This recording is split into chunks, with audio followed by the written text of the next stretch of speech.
It's interesting because you have a background in branding and helping and storytelling, and so to me, what's interesting because we have kind of a diverse crowd who watches the podcast. We have people that are franchise buyers, we have people that are franchisees, we have franchisors, and so I thought what's interesting to me is really looking at brands of franchisors and really like how that can play a part in the overall brand success or lack of it, if they don't do a good job in actually creating that brand or the elements of a brand. So like why do you think that's important in a franchise buyer's process to evaluate the franchisor's brand?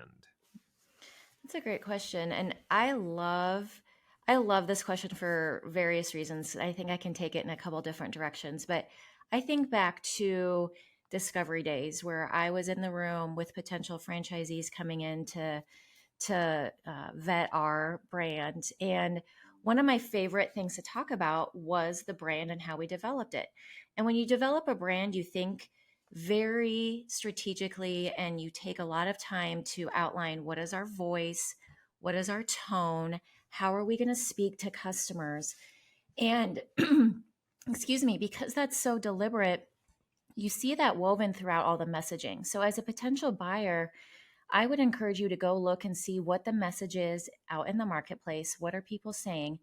Put yourself through the process. So if it's a service industry, call and make an appointment and see what are they actually saying on the phone, or what does the email say when it comes back to you after you've booked an appointment, and see if you can pick up on those little nuances of their voice and their tone, because that's going to be indicative of how they're going to ask you to speak to the customers if you become a franchisee.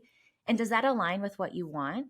Um, a little inside baseball with Hello Garage, the brand that I worked for, we wanted to be playful, but not silly. So there's a difference there.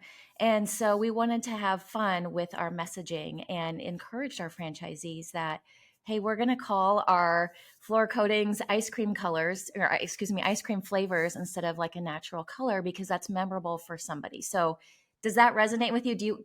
Are you willing to have fun with that? Are you willing to have fun on the sales calls with consumers and say, hey, do you want to buy chocolate chip or do you want to buy, Rocky Road? And just kind of living out that brand.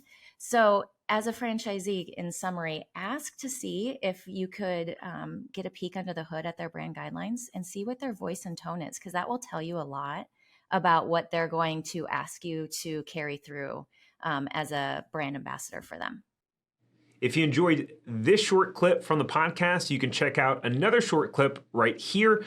Or if you want to watch the full episode of this podcast, you can watch that here. And remember, knowledge is not power. It's applied knowledge that's power. Take care. Have a great rest of your day.